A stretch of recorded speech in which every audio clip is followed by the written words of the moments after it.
galera, estou de volta aí para o terceiro bloco da prova do Enem 2012. Mais uma questão, e a questão não é compatível, o número da questão não está compatível com a questão da prova, enfim. Bem, essa daqui, inclusive, já foi discutida numa aula ao vivo que eu dei, falando sobre infecções, né, coisas pertinentes a qualquer questão de qualquer concurso que tu vai fazer, ou melhor, de questões de qualquer concurso que você vai fazer. A UERJ tem cobrado muito isso, o próprio Enem.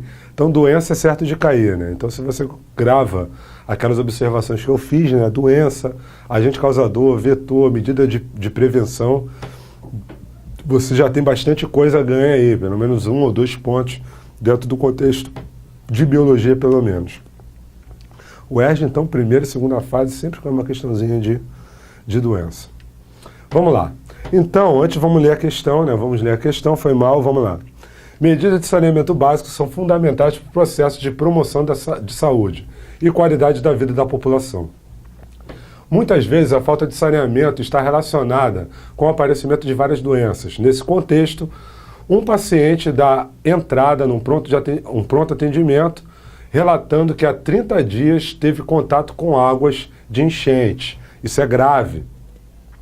Ainda informa que nesta localidade não há rede de esgoto, mais grave ainda, e drenagem de águas pluviais, e que a coleta de lixo é inadequada. Ele apresenta os seguintes sintomas: febre, dor de cabeça e dores musculares. Bem, isso é sintoma de uma porção de doença. A dengue, por exemplo, entra nesse contexto, o início da rubéola, a cachumba, a catapora, várias doenças apresentam esse mesmo contexto de sintomatologia, de sintoma. Mas o cara está relatando que ele vive num ambiente onde não há saneamento básico, onde, na verdade, não há drenagem de água pluvial, ou seja, enchente. Meus queridos, lixo atrai vetor, dentre eles o rato. Então, há uma ligação muito interessante entre o rato de esgoto e o leptospira, que é a bactéria causadora da leptospirose, que é o tipo de bactéria espiralada. Geralmente as bactérias espiraladas, elas fazem o que nós chamamos de contaminação cutânea ativa. Ou seja, não há necessidade de que haja uma lesão para que elas venham penetrar no nosso corpo. Elas fazem a lesão e entram. Que é o caso do leptospira, que é a bactéria causadora da leptospirose. Dentro do contexto relatado pelo indivíduo, é claro que essa doença é leptospirose. Isso por quê? Se o aluno é malandro, ele vai guardar isso daqui, né? Vamos lá. Então a gente vê o seguinte: a difteria, a contaminação é por perdigoto, ou seja, contaminação pela liberação de gotículas de saliva. O indivíduo fala, é liberada a gotícula de saliva, e o indivíduo inala aquilo.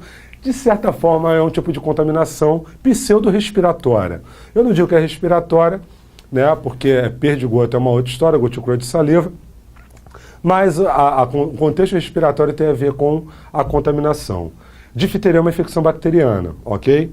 Botulismo, outra infecção bacteriana. Na verdade, essa bactéria produz uma toxina, chamada de toxina butolínica, que é uma toxina que causa problemas neurológicos graves, né? O indivíduo apresenta contrações musculares a ponto de poder morrer por asfixia.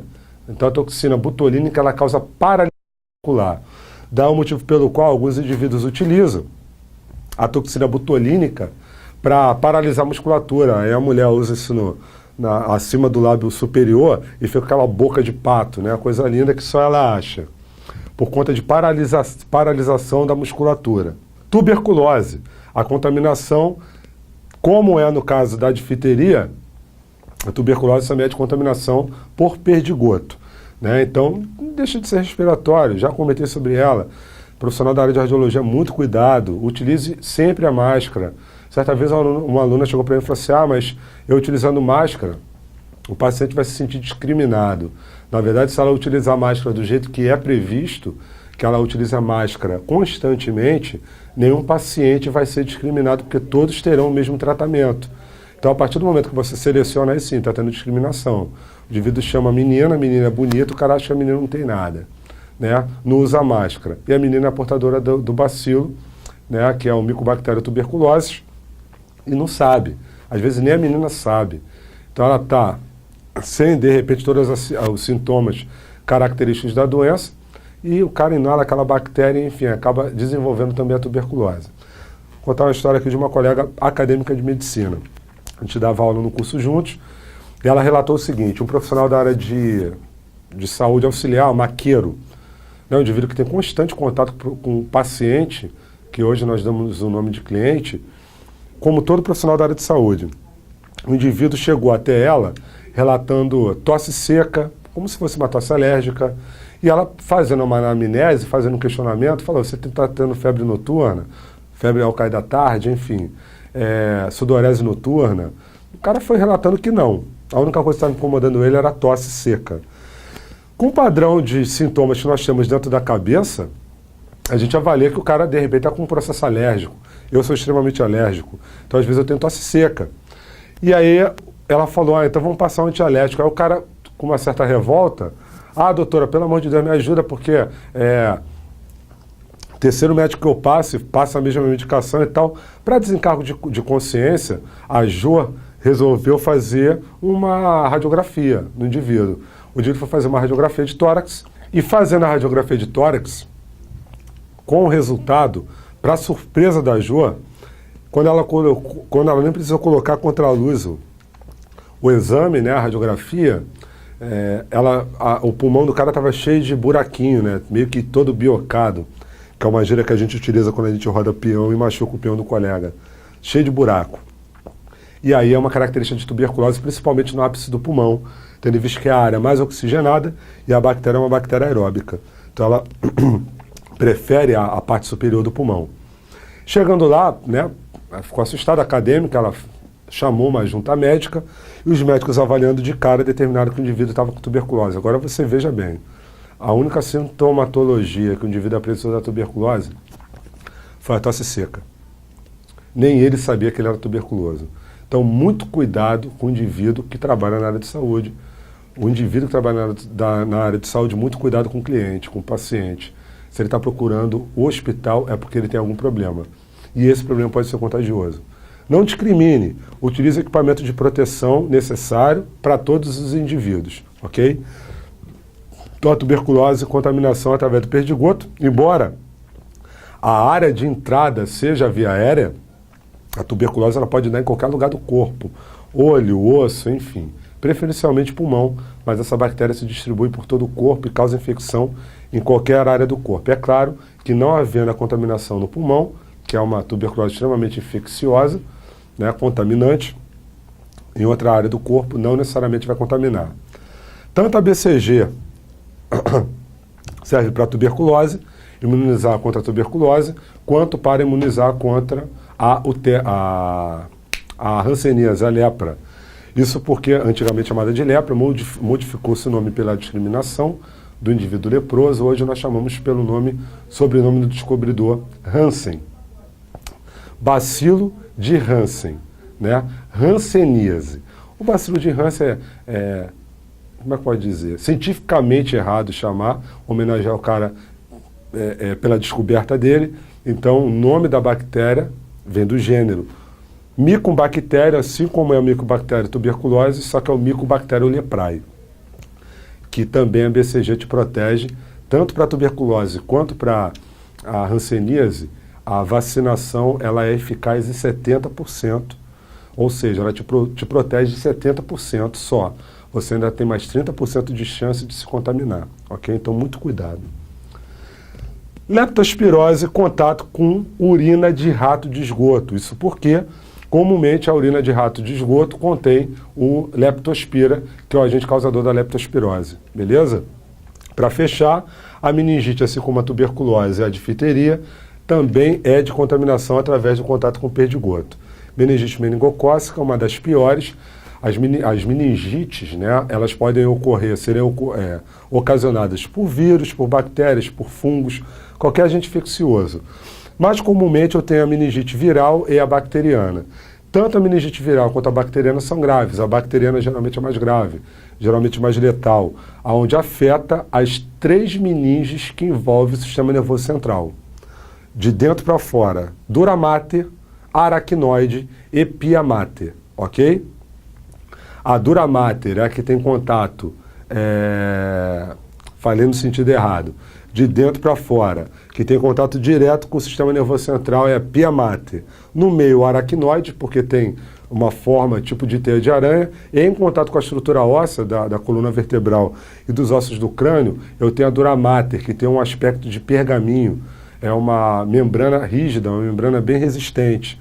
Já a pia mater é mais molinho, o aracnoide também é um tecido frágil, né? E entre a pia mater e o aracnoide existe um líquido, que é a linfa do sistema nervoso central, que é chamado de líquor. A característica dessa substância é transparente, é cristalina.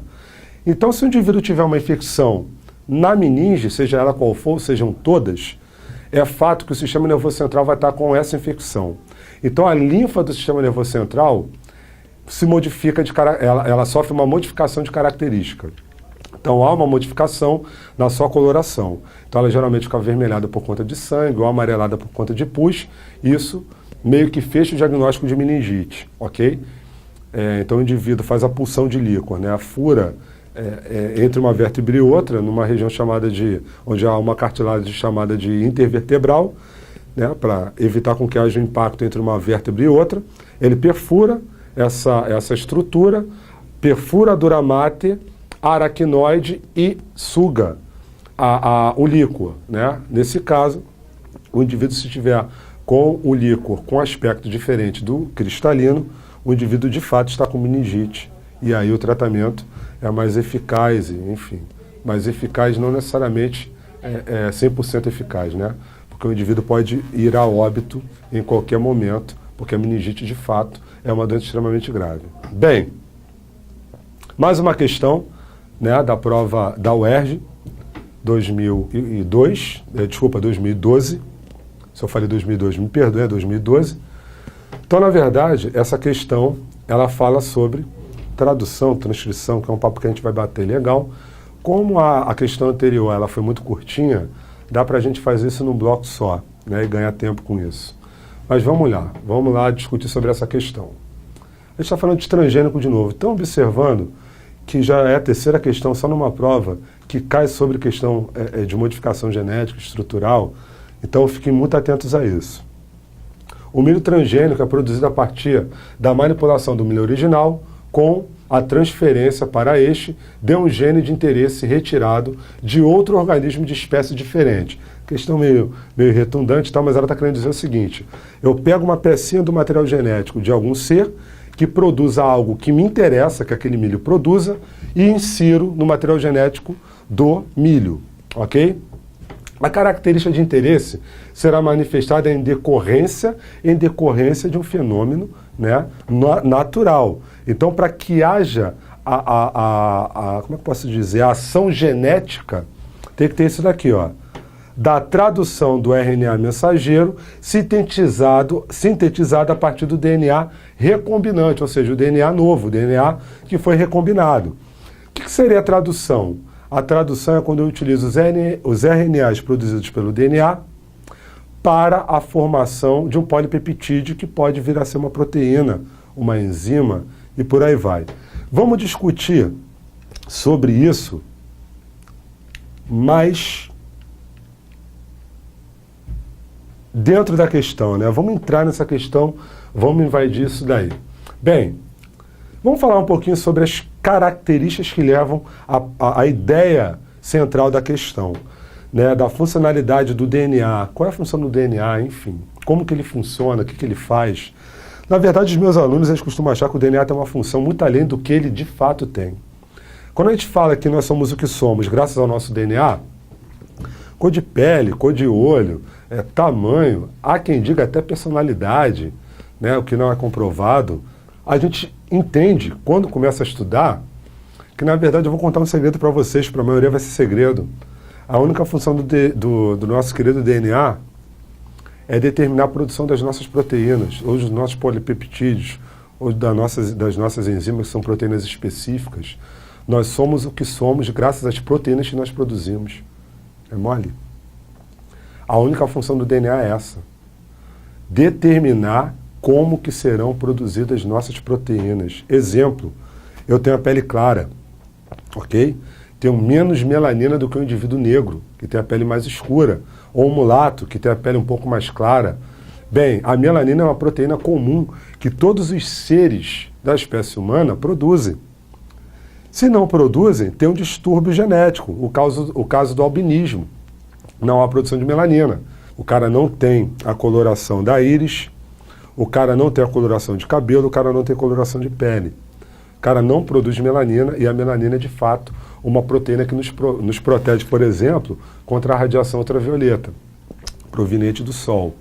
Então, quem acha que negro está em desvantagem à população branca é um tremendo idiota, que, na verdade, o indivíduo está muito mais protegido do que nós somos de pele mais clara.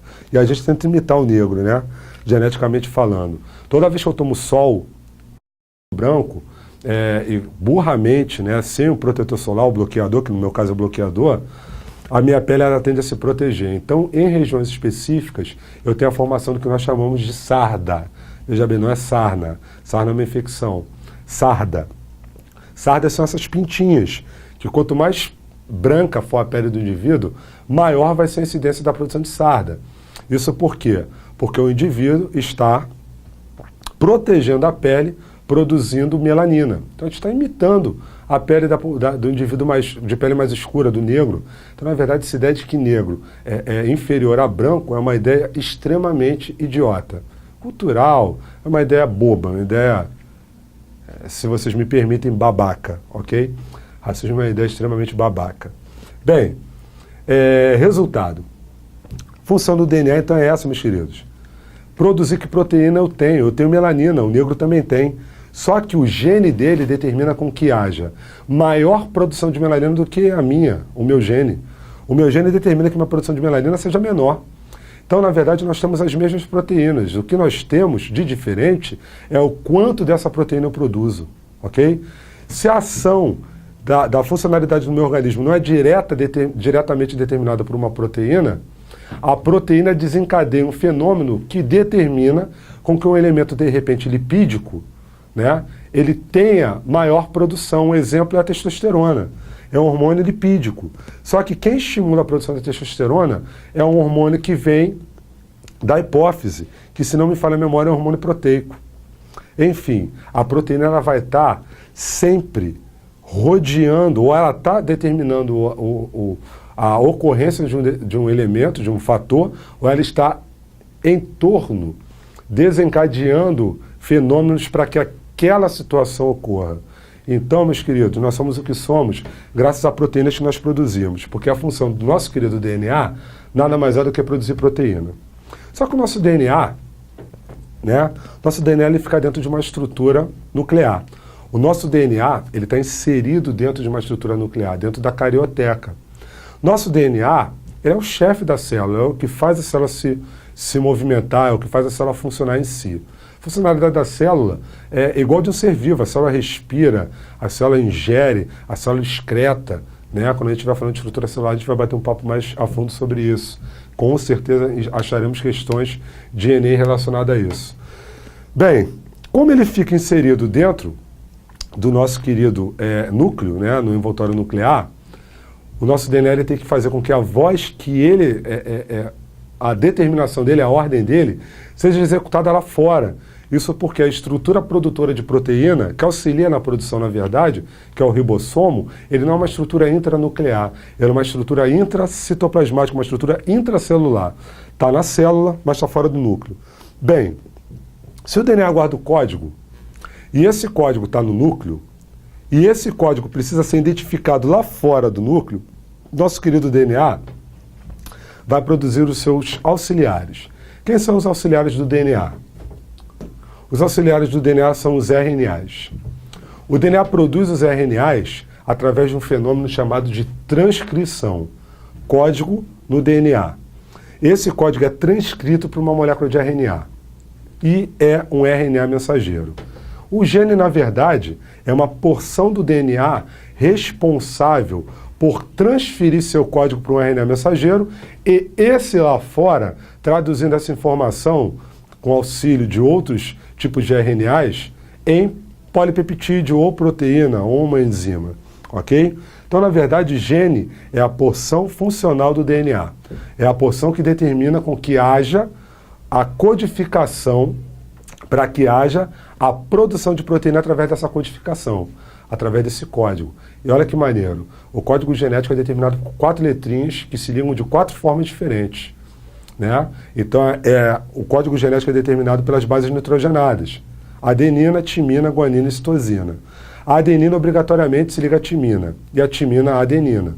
A citosina obrigatoriamente se liga à guanina e a guanina à citosina. Então, se eu tenho um A de um lado, eu vou ter o T do outro. Se eu tenho o C de um lado, eu vou ter o G do outro e vice-versa. Então, resultado: 4 letras que se ligam de 4 formas determinam o nosso código genético. Isso é surpreendente. A gente entende que é tão pouca informação para desencadear tantas características, inúmeras características, que como pode 4 letras com 4 combinações diferentes determinar uma diversidade de diferenças dentro de uma população. Eu sou da espécie humana e você também, e nós somos diferentes. Geneticamente falando, a gente pode ter uma aparência semelhante. Por exemplo, as pessoas falam que eu pareço com Brad Pitt. Então, o resultado, são mentirosas ou querem ganhar pontos. Geralmente são alunos que estão pendurados na biologia. Mas a gente, de qualquer jeito, mesmo sendo igual, a gente não é idêntico. Então, se nós somos gêmeos univitelinos, aí tudo bem. A estrutura genética é a mesma. Mas a maioria não é, porque isso é um fenômeno extremamente raro. Então, a gente geneticamente é diferente, ok? Isso, 4 letras e 4 códigos. 4 formas diferentes de se agruparem. Só que, meus queridos, para analisar. Eu não falei anteriormente, numa questão anterior a essa, que o cromossomo, que é, na verdade, o DNA condensado, ele é chamado de macromolécula. Ou seja, uma molécula que, dentre elas, as moléculas, ela é gigante. Tu imagina um trilho de trem. Imagina que o DNA, que é uma dupla fita, né, é representado por um trilho de trem. Uma fita de DNA, certamente, iria levar um trem que poderia sair do centro até, sei lá, de repente, a Amazônia.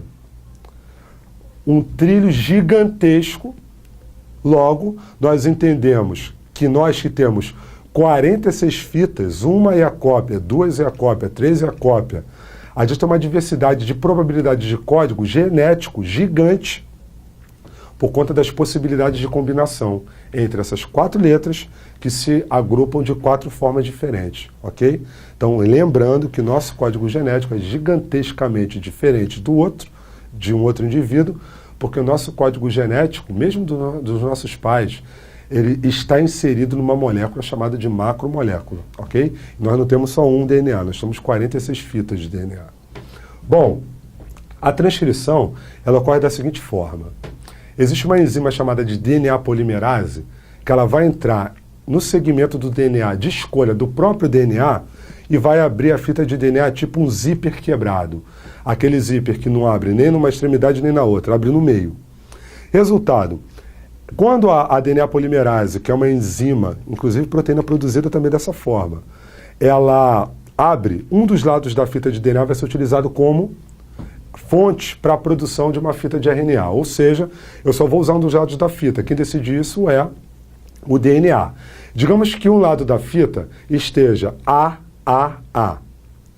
O outro lado da fita de DNA vai estar TTT. Só que uma diferença entre DNA e RNA é que no DNA eu tenho A, no RNA eu tenho U.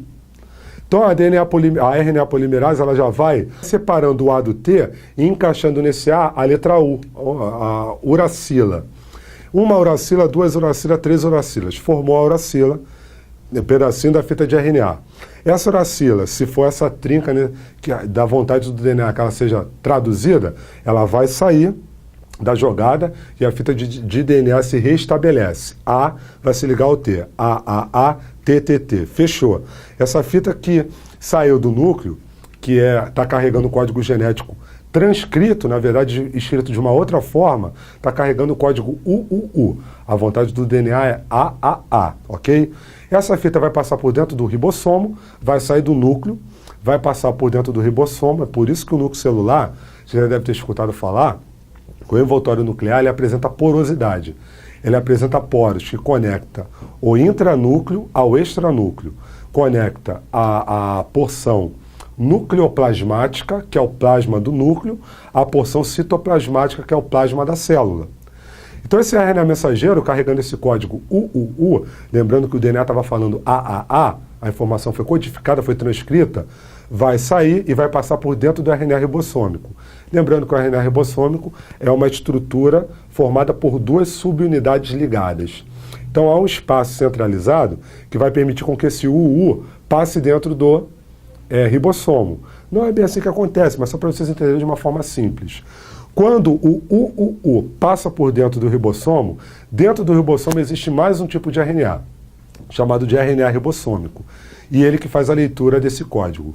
Quando o RNA ribossômico faz a leitura de UUU, ele vai transferir essa informação, ele vai literalmente convocar para que haja um encaixe de um outro RNA, de um terceiro RNA, lembrando que o primeiro é o mensageiro, que traz a informação UU. O segundo é o ribossômico, que faz a leitura desse UU e faz a tradução. Que tradução é essa? O cara vai convocar um terceiro RNA, que é o RNA transportador, que tem duas extremidades.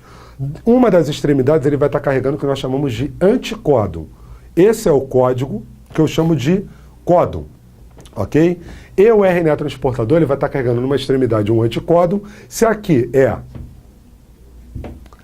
UUU, o anticódon do RNA transportador vai ser AAA, encaixou. Na outra extremidade está um aminoácido referente a esse anticódon, AAA. Não lembro qual é o nome do aminoácido, são 20 tipos diferentes de aminoácidos, né? Bem, encaixou, o aminoácido fica preso ao ribossomo e o RNA transportador sai para pegar um outro AAA, um outro aminoácido com essa trinca de bases. Qual é o macete, galera? Toda vez que a gente estiver falando de transcrição, de tradução e etc, etc, já vê a fita de DNA, meus queridos, a fita de RNA, já separa de trinca em trinca, ok? De 3 em 3 bases nitrogenadas. Por exemplo, vou citar aqui uma trinca, vou usar esse espaço, vou colocar uma trinca qualquer, ok? Vou botar 3 trincas de um RNA transportador. 1, 2, 3. Ó, o G, A, U, U, A, C, C. Bem, se isso daqui é um RNA mensageiro, qual seria o código do DNA que foi transcrito para esse RNA mensageiro? Simples. T, A, C, T, A, T, G, G. Foi esse código aqui que o DNA transcreveu pro RNA mensageiro. O RNA mensageiro vai passar por dentro do RNA ribossômico e de trinca em trinca ele vai traduzir isso daqui. Qual é o anticódon que vai se encaixar do RNA transportador? U, A, C. Anticódon. E na outra extremidade o aminoácido. Depois mais uma trinca. U, A, A. Mais um aminoácido, que vai se ligar a esse. Mais uma trinca. São lidas de 2 em 2 trincas. U, G, G. Mais um aminoácido, né? Mais um aminoácido que vai se ligar. Resultado, eu vou produzindo assim polipeptídeos, ok? Quando você separa de trinca em trinca, o cara fala a partir da primeira trinca, né? Ou melhor, a terceira base da terceira trinca deixou de ser C e passou a ser G. Houve uma mutação. Aí tu vem aqui, nessa trinca aqui, ok? O código já seria diferente, já seria U, G, G. U, G, C, porque eu mudei aqui de C para G. Por aí vai. Meus queridos, se vocês modificarem, se vocês tiverem isso na cabeça, de que toda vez que aparecer uma fita de DNA, toda vez que aparecer uma fita de RNA, já de cara, sem ler a questão, separar de trinca em trinca, vai ficar mais fácil você matar essa questão. Mais de uma vez eu vi questões relacionadas a isso, as provinhas de UERJ, que são as provas mais complicadas que existem, né? E o Enem não está sendo diferente não, cada vez está ficando mais complicado. Resultado. Transcrição, então, nada mais é do que o DNA originando os RNAs, mensageiro, transportador, mensageiro ribossômico transportador. Gene nada mais é do que a porção do DNA que produz, habilita, né, aquela porção a ser traduzida em proteína. Trinca de bases e tipos de RNAs. Quais são as trincas de bases? Adenina, timina, guanina, citosina, ou seja, são elas que vão formar as trincas. Então, separa sempre em trincas toda vez que você vê uma molécula de RNA ou RNA. Isso é ponto ganho, ok? Tradução é o DNA com os RNAs determinando a ordem da união dos aminoácidos. Ou seja, produzindo polipeptídeo. Lembrando que para ser uma proteína, lembrando que peptídeo é aminoácido, ok? Polipeptídeo são vários aminoácidos ligados. Lembrando que a maioria das literaturas determina que só é dada como proteína o polipeptídeo que tiver, no mínimo, 73 aminoácidos. De 72 para lá não é dado como proteína. E a enzima é um polipeptídeo, ou seja, é uma proteína gigante, porque apresenta muito mais de 73 aminoácidos ligados. Bem, então a gente pode determinar que toda proteína é um polipeptídeo, mas nem todo polipeptídeo é uma proteína. Toda enzima é uma proteína, mas nem toda proteína é uma enzima. Isso quer dizer que, para ser uma proteína, tem que ter no mínimo 73. Se o cara tem 72, o cara é um polipeptídeo, mas não é uma proteína. Mas se o cara tem 73, ele é uma proteína, mas não necessariamente vai ter a ação de uma enzima, que é uma proteína gigante, mas enfim. Todo o gene, inicialmente, né, com a descoberta da genética, enfim, a galera determinou o seguinte: o gene é responsável pela produção de enzimas. Então, a determinação que o gene era o cara responsável pela produção de enzimas. Depois eles descobriram que, na verdade, não necessariamente a tradução vai estar originando uma enzima. Pode originar uma hemoglobina, por exemplo, que é uma proteína sem ação enzimática. E a enzima é uma proteína com ação de acelerar o processo metabólico, é um catalisador. Mas nem toda proteína tem essa ação.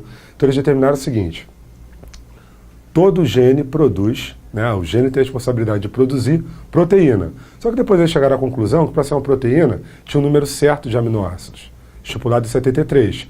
Abaixo de 73 não seria dado como uma proteína, ok? Então, polipeptídeo. Quando eu digo que o gene produz polipeptídeo, eu também digo que a proteína é um polipeptídeo, porque ela é. Então, o gene é responsável pela produção de proteína.